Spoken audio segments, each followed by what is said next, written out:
The richest town in Texas has 2,148 residents. The average household there earns over $540,000 a year. And unless you live within 20 miles of it, you have probably never heard its name. Highland Park has the reputation. This place has the money. Welcome back to New Wealth, where we reverse engineer how money is actually made in this economy, not how people say it's made. Today, 10 Texas neighborhoods where serious wealth actually lives.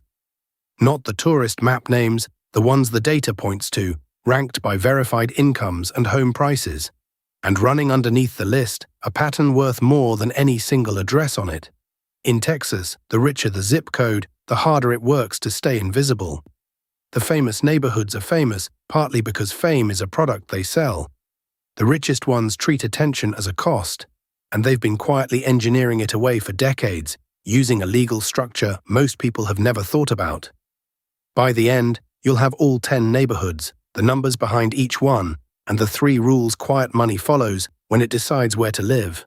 Rules that apply whether you're house shopping in Texas or just studying how wealth behaves when nobody's watching. Worth saving this one. The prices will change. The pattern won't. First, the decoys. When people picture rich Texas, they picture Highland Park and University Park. The Park Cities, the old money island inside Dallas. Maybe Preston Hollow, where the CEOs and the ex-presidents keep compounds. In Houston, River Oaks.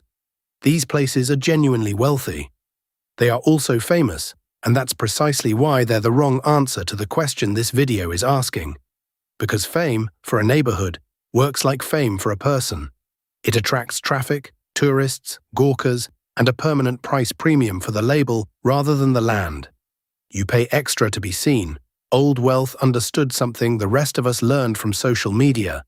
Being seen is a cost, so the actual income leaders in Texas are mostly places that never appear in a television show. Small, deliberately boring. Some of them legally engineered to stay that way.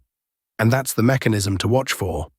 Across Texas, the richest enclaves quietly incorporated as their own tiny municipalities, some nearly a century ago. Their own city hall, their own police force, their own zoning code, which is the real prize because zoning is the power to say no. No apartments, no retail strips, no through traffic, no growth. A town of a few hundred people that controls its own rulebook is effectively a private club with a mayor. Hold on to that idea because you're about to see the same play run in 4 different metros. The first town on this list runs it better than anywhere in America, and it out-earns Highland Park while staying almost perfectly anonymous. Number 1. Westlake, between Dallas and Fort Worth. 2,148 people. By the census data, the average household here earns around $543,000 a year, the highest in Texas and among the highest in the United States. The median home runs north of $3 million. Westlake is the Vaquero Club, gated golf course estates, and, strangely, some of the most valuable corporate real estate in the state. Fidelity's regional campus, Charles Schwab's headquarters, Deloitte's Leadership University. A town smaller than a high school, hosting balance sheets the size of small countries. That's the model. Almost no residents, enormous tax base, invisible from the highway. Number 2. Westover Hills, on the west side of Fort Worth. Roughly 700 residents, incorporated back in the 1930s, and by several measures the wealthiest neighborhood in Texas by income per person. Mean household income around $390,000, median home price around $2.5 million. This is Fort Worth oil money, 3 generations deep. No commercial district at all. If you drive through it, you are probably invited. Number 3, Southlake. This one is a proper suburb, about 30,000 people. But the numbers are not suburban. Average household income, $382,000. Typical home, about $1.3 million. And in 2025, it ranked 7th wealthiest suburb in the entire United States. Southlake's asset is its school district, Carroll ISD, which functions like a private school you buy with a mortgage instead of tuition. Number 4, Colleyville next door. Average household income around $266,000. Typical home just over $900,000. 10 minutes from DFW Airport, which matters more than it sounds. Colleyville is where people who fly for a living, executives, owners, pilots of both kinds, buy quiet acreage lots inside a big city economy. Numbers 5 and 6 belong to Houston, and they're the best disguised wealth in Texas, Piney Point Village and Hunters Creek Village. Look at a map of Houston, and you'll see 6 small independent cities completely surrounded by it. The memorial villages. Houston wraps around them. It has no authority inside them. Piney Point Village, about 3,100 residents, is the wealthiest place in Texas by income per person. Mean household income around $465,000. Hunters Creek next door averages over $2 million per home. Separate police, separate building codes, and essentially zero commercial development by design. From the freeway, you'd never know they exist. Which is the point. Number 7. Terrell Hills, San Antonio. 6.5 miles from downtown, median household income around $176,000. Modest by this list's standards until you notice the housing stock. Estates ranging from $500,000 to over $5 million, held by families that have been there since the 1920s. San Antonio money is older and quieter than Dallas money, and Terrell Hills is its home address.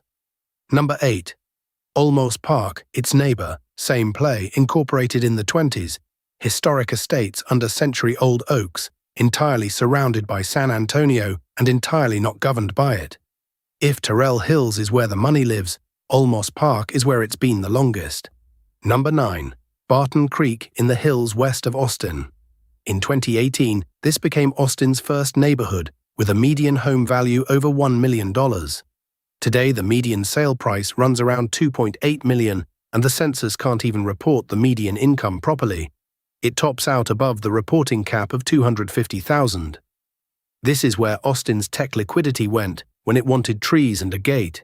Canyon lots, the Barton Creek Resort, and some of the most protected land in the metro because the neighborhood sits on environmentally sensitive watershed, which conveniently functions as one more form of zoning. Number 10 is the odd one out, and the most interesting, Dripping Springs, 25 minutes further west. Median income here is only around $106,000, the lowest on this list. So why include it? Because the estates being built on its ranch land now run to $2.5 million and beyond, and the buyers are arriving quietly ahead of the headlines. Dripping Springs today is what Southlake was 30 years ago. The place wealth is moving to before the list makers notice. Every list like this one has a bottom entry that's really a forecast. This is it. So what does the list actually teach?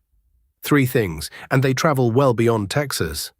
Lesson 1, the richest places are the smallest. Westlake, 2,000 people. Westover Hills, 700. Piney Point, 3,000. Wealth at the top of the ladder doesn't buy presence, it buys absence. Absence of traffic, of retail, of strangers, of attention. If you can name a rich neighborhood off the top of your head, its peak was probably a generation ago. The inverse is the tell. If a place is rich and you've never heard of it, that's not an accident. Someone is paying for your ignorance, and it's working. Lesson 2, the wealthy don't just buy the house, they buy the rulebook. Almost everything on this list is its own incorporated municipality, own zoning, own police, own permit office. That's the actual product. The house is a container. The jurisdiction is the asset. It's the same instinct that builds holding companies and trusts, applied to geography. Control the rules that govern the thing you own. Lesson 3, money moves before headlines do. Dripping Springs is on this list not for what it is, but for what's arriving. Quiet wealth migrates first toward land, water, and school districts. And the magazine covers show up about 5 years later, right around the peak. If you want the discount, you have to be earlier than the coverage, which usually means buying where nothing is famous yet. Now, the honest caveats. All of this rides on the Texas trade, no state income tax, corporate relocations, cheap relative to the coast's pricing. The counterweight is property tax, among the highest rates in the country. A quiet annual toll on every address in this video. And thin markets cut both ways. A town of 2,000 people has 2,000 people's worth of liquidity. Prices that climb quietly can reprice quietly too. One request before you go: Texas is enormous, and lists like this always miss somewhere. If you know a town that belongs here, the kind locals would prefer we didn't mention, put it in the comments. On this channel, the comments are usually better sourced than the magazines. Save this one for the pattern, not the prices. The prices expire, the pattern compounds. See you in the next file.